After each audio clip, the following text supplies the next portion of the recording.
Hi, Internet. Welcome to the Troyan YouTube channel. It is Thin Lizzy Thursday, and we are still in the dark ages of early 2025. The reason why it is so dark is actually because Trump has been inaugurated, and I have been shipped off to Siberia with the new alliance with Russia. So I am in the gulags. Pray for my safe return from Russia, from Mother Russia. Hail be to fearless leader Trump. Anyway, joking aside, 'cause fascism is funny. All right, so joking aside, we're doing Thin Lizzy Thursday, and the song we're listening to this week is I don't know what song we're listening to because it's randomly picked. So while we figure that out, we're going to listen to a little bit of the Dragon Ball Z US soundtrack, the second US soundtrack. So what's interesting about this is that they changed the music when it came to America, and it actually sounds kind of like Rocky 4 music. And since we did Rocky 4 last week as the random music, we'll do Dragon Ball Z this week.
Yep, alright, so that was the Super Saiyan 3 theme from Dragon Ball Z, which again has very like Vince DiCola Rocky 4 vibes.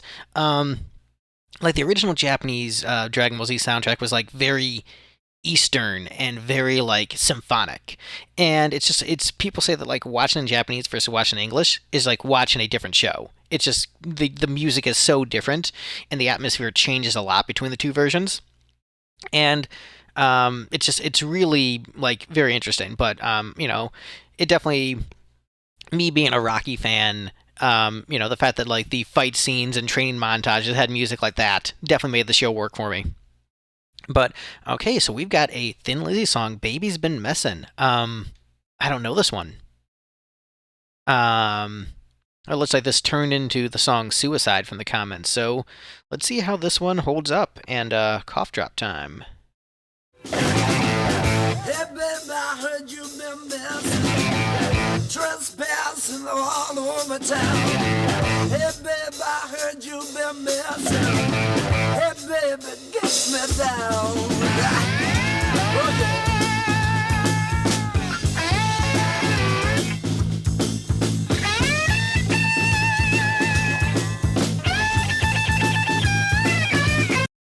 Okay, so interesting. So this is gonna be because I forgot that Suicide was originally from the Eric Bell era. So this is Power Trio Lizzy, and the vocals, are killer from Phil. So and he's definitely understanding that like there's the core of the idea here. But I'm guessing this one's going to be a little bit more generic blues than Suicide ultimately came up with because that became much more of an interesting lyrical piece. And this one seems kind of more like standard blues fare with a bit of edge. So this is a rough draft of Suicide, basically.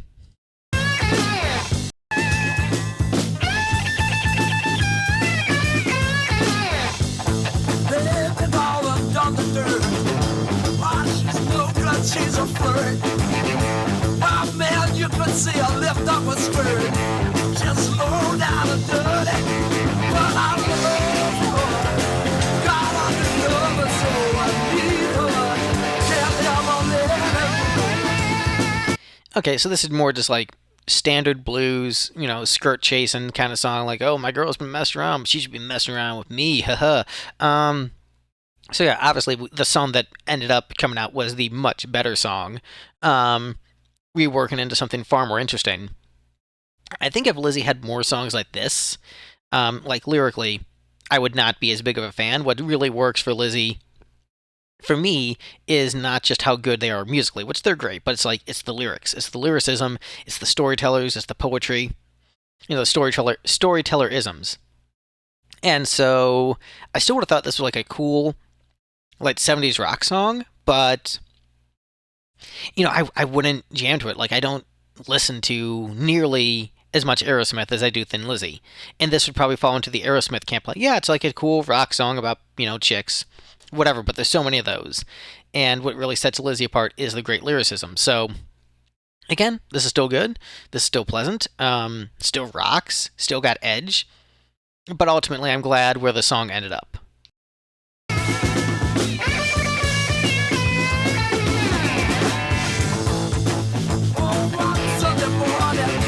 Just before the break of day, I came home quite early. I got a surprise, you might say. She said, love, I love you so. I said, honey, I won't let you go. No, no, no, no. No!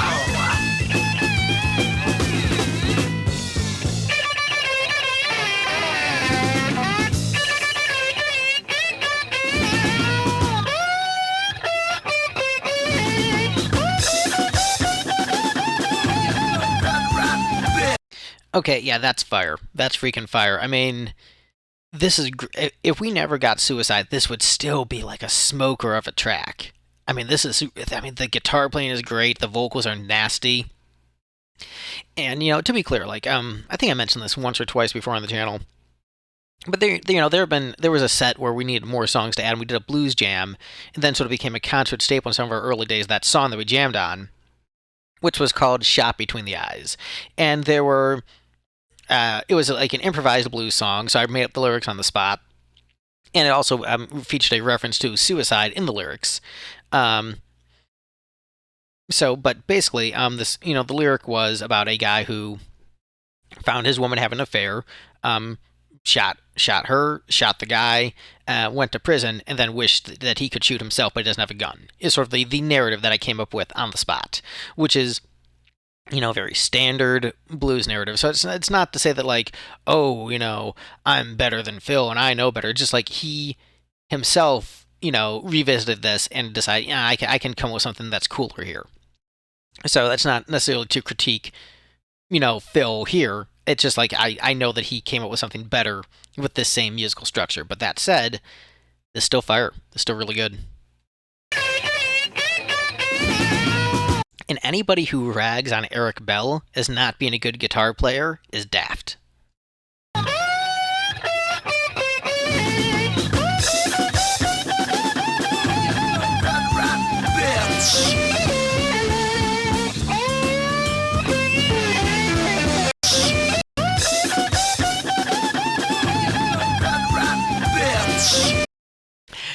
No good, rotten bitch. Yo, Phil, you kiss your mama with that mouth? Come on, man.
yo, this is fire. This is fire, dog. I don't know what to say. I mean, it has that great energy of like a rock band that you feel is like so energetic that it could just like fall apart at the seams at any moment, but it doesn't, and it stays together. And just that like that dirty gritty like MC5 kind of thing. We're just like, is this all just gonna fall apart any second now? But the thing is, like, the playing is so good, just like it doesn't. And they stay together, and there's just this excitement, this vibrancy, like there's magic happening. And there was a discussion I was having in the comments a few weeks ago, about like Taylor Swift in the Eras tour and how like everything's pre-recorded. And I didn't respond to like the last comment in the thread, but this is sort of my response in video, where I don't mind that like there's backing tracks used and that some of the music is live and some of it isn't, because there's still like craft put into like the arrangement and how they want the concert to sound, and she's still writing the songs. So even if there are some tracks used, it's not like there was like laziness by using tracks. It's because they want to accomplish a certain thing musically, and I don't think that's artistically invalid to do. I also don't think it's artistically invalid to like want something raw and gritty and like to play the instruments live. But as long as there's still like the artistic craft put into it, which I think there is craft into like making sure the tracks are perfect, exactly deciding like how you want them to sound. Like there is still musical effort being put into it. And so I do still respect, because at the end of the day, she is still like the head of the operation. She still is the artist. She is the one deciding this is how I want the show to sound, and this is the way I found is best able to do that. And again, the track thing is overblown. They use tracks, but like there are still live instruments being played. There are still live vocals. There is some auto tune, but it's probably less than you think. So again, it's not as simple as like, oh, this artist has a thumb drive and everything's fake. Like, no, there's every artist, every major artist is touring with tracks, and including like big rock bands. So anyway, and when I say big rock bands, I mean rock bands big enough to fill arenas. Bands that are like amphitheater level bands, even a lot of them have tracks. But anyway, point being, I don't think that's invalid to do artistically. But that said, there is a magic of just like a live, dangerous rock and roll band about to fall apart at the seams that, yeah, you don't get with the carefully crafted pop music. Which again, I like that. I think there's artistry to like really, it's like a sculptor who like takes the time to like chisel this amazing marble statue, and you've just got like the veins of the arms and the intricacies of the eyes and the lips, and it looks like a human, and they clearly took the time to do that, and that is cool. But then sometimes it's cooler just to smash something with a hammer, and this is smashing something with a hammer, and they're both valid forms of artistic expression.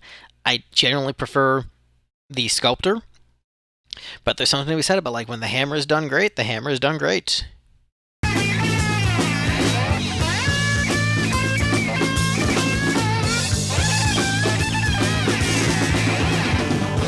My baby pulling out all the stops.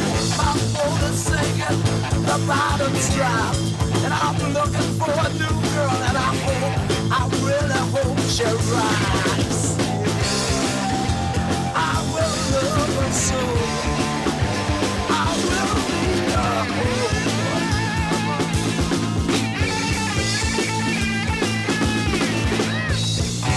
My baby's been missing. Dancing all over town. My baby's been missing. My baby just let me down. Just let me know.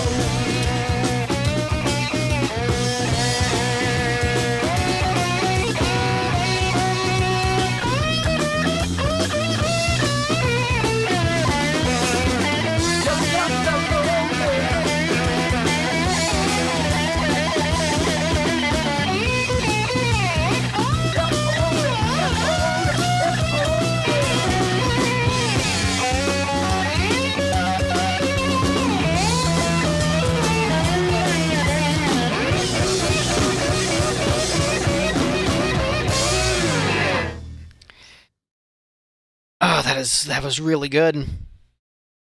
That was really good. I think that's got to like so. Suicide is an S rank, but that's got to go in at least an A. That was really good.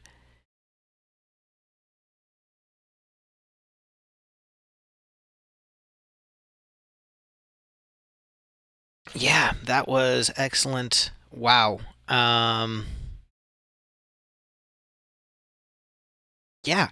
So the trick is like I'm looking at some of these songs and it's tricky because like this is like a demo early version of a song, but it's so good. I don't think I can put above Black Boys on the Corner, but I will put it right above Bound for Glory just because that will make Michael happy that this early Eric Bell demo is better than basically everything Black Star Riders ever did.